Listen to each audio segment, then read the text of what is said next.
watching KTAL News Now. Here's Brittany DeFran with your midday news break.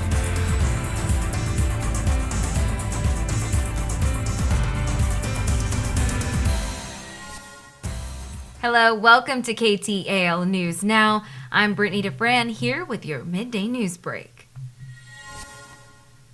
As we continue to cover the Capitol murder trial in Bowie County that has captivated so many, we now have more gripping testimony in the trial of Taylor Parker as investigators share how they realized Reagan Hancock's death and Parker's roadside birth were connected. On Thursday, a packed courtroom heard Reagan Hancock's mother, Jessica Brooks, describe the morning she found her daughter face down in a pool of blood in her new Boston home. The jury also saw photos from the crime scene showing the horrific scene Brooks found. Investigators who were at the crime scene explained how the pieces began to fall into place. After they heard about a woman who had given birth on the side of the road in DeKalb, doctors ended up examining her and determined that she did not just have a baby. But those were not the only shocking details shared Thursday. Now join us later today for a 4 p.m. Facebook Live. We will be breaking down the shocking courthouse moments. You can join us with our courtroom reporter who has been there since day one and send us your questions. We'll be breaking it down and answering them all. Now you may have seen a large group in camo green running around town. Well, that was your local law enforcement. From both sides of the river, these men and women laced up their sneakers into the Port of Louisiana Special Olympics. The annual law enforcement torch run took officers on a 3-mile journey. The Flame of Hope was lit at the Bossier Civic Center and Caddo Correctional Center. Then the two united in downtown Shreveport. There was a joint proclamation by the mayor of Shreveport and Bossier. Then the runners were off once again, traveling another 7 miles to the Walmart on Uri Drive. The next Olympic event is the state swimming tournament that will be held this weekend in Baton Rouge. Number one is for the athletes, and they try so hard. You know, they do this every year. Even though we're starting late this year, they've already had their Olympic Games, but they're also going to have a what's called the World Games. It's going to be in Germany. That's going to be next year. But it's mainly for the athletes, and we try to raise as much money as we can for them and put big smiles on their faces. Now over to some world news. Secretary of State Antony Blinken urged the world leaders to tell Russia to stop its nuclear threats as protests break out in the country over President Putin's partial military mobilization.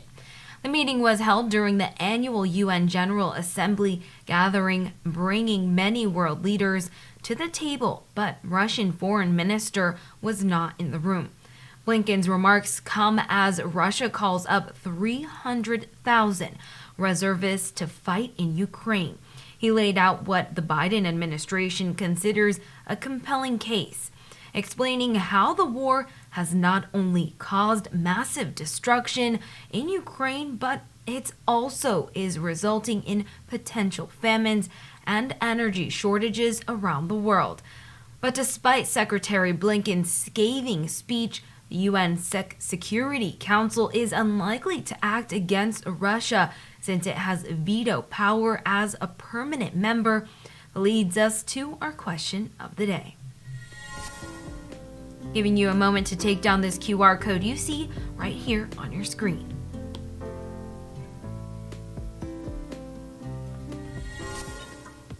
Today's question of the day is, should United Nations take action against Russia?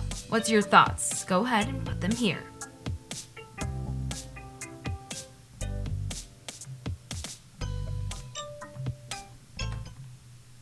Don't go anywhere. More ahead on your midday news break.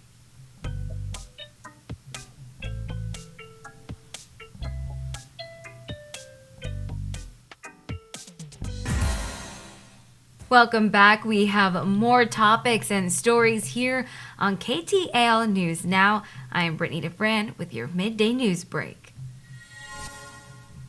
Starting off with a Money Matters topic, a new member has been selected for Louisiana's Committee of 100.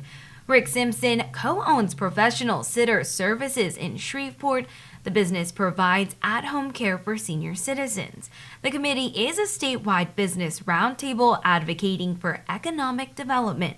Simpson says his experience with business and seniors has prepared him for this opportunity. When lawmakers in Baton Rouge are distributing funds for infrastructure and development, Simpson says he wants to make sure Northwest Louisiana is getting its fair share. Now, if you're a Noble Savage lover, well, here's something new. It's back. And if you're looking for a place to enjoy a good meal with live music, this may be your new spot. Coming back with a new look and a new menu. If you missed our Lynn Vance highlighted their reopening, you can find it on her Something Good show segment. Visit KTALnews.com for that and bonus content. Now, if you're looking for something fun to do this weekend, I may just have a little bit of something to put on the to-do list. If you're feeling artsy, you can check out Uria Oxford and art exhibition Saturday with a performance by Alan Dyson. Starting at 4 p.m., located at 619 Edward Street. Or if you're in the mood for a good laugh, well, the Laugh Out Loud Comedy Club may just make you LOL. Comedians Munchie, Rodney Perry, and Reginald Ballard will all take the stage starting at 7 p.m., located at 618 Commerce Street. Now, closing today with some world news, Secretary of State Antony Blinken urged world leaders to tell Russia to stop its nuclear threats as protests break out into the country over President Putin's partial military mobilization. The meeting was held during the annual UN General Assembly gathering, bringing many world leaders to the table. But despite Secretary Blinken's speech, the UN Security Council is unlikely to act against Russia since it has veto power as a permanent member. This now leads us to our question of the day. Gonna give you a moment to take down this QR code you see right here on your screen.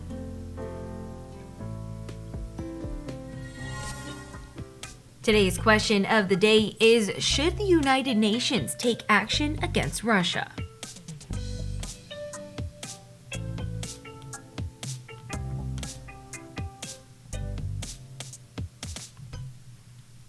Wishing you a fun-filled weekend. Thanks for tuning in to our midday news break. We'll see you next time.